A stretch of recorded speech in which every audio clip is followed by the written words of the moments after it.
Good morning children. ఇది మీ maths practice బుక్లోని 9th పేజ్. ఇక్కడ చూడండి, addition of 2 and 3 digit numbers. 2 digit నెంబర్స్ని ఎలా యాడ్ చేయాలి, 3 డిజిట్ నెంబర్స్ని ఎలా యాడ్ చేయాలో ఇచ్చారు. ఇక్కడ ఒక ఎగ్జాంపుల్ ఇచ్చారు. ఓ అంటే వన్స్ ప్లేస్, టీ అంటే టెన్స్ ప్లేస్ అనమాట.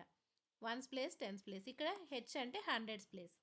సో ఈ ఫస్ట్ 2 మాత్రమే నెంబర్స్. ఈ థర్డ్ రోలో ఉన్నది దాని రిజల్ట్ అనమాట. 23 ప్లస్ 34 ఈ రెండింటిని యాడ్ చేస్తే వచ్చిన రిజల్ట్ ఇదనమాట 57. ఓకేనా. ఇక్కడ సో దీన్ని ఇలా డయాగ్రామ్స్ ఎలా ఇచ్చారు చూడండి. ఇక్కడ ఎన్ని టెన్స్ ఉన్నాయి, 2 టెన్స్ ఉన్నాయి.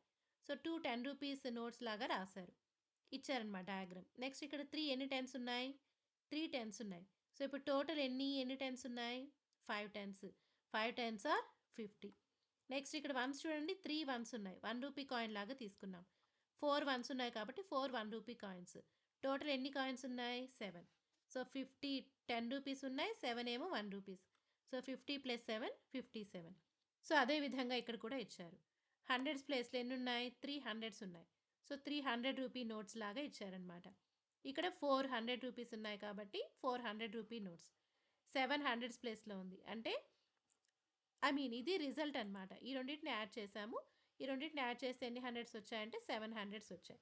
నెక్స్ట్ టెన్స్ ప్లేస్లో 4 10 రూపీస్. 1 10 రూపీ. రెండింటిని యాడ్ చేస్తే 5 అంటే 5 10 రూపీస్ ఉన్నాయి, 50. నెక్స్ట్ వన్స్ కూడా ఇదే విధంగా. సో హండ్రెడ్స్ అంటే 3 డిజిట్ నెంబర్స్ని 2 డిజిట్ నెంబర్స్ని యాడ్ చేయడం ఇచ్చారు. దీని ప్రకారం మీరు వీటిని యాడ్ చేయాలి. ఓకేనా. ఇది 9th పేజ్.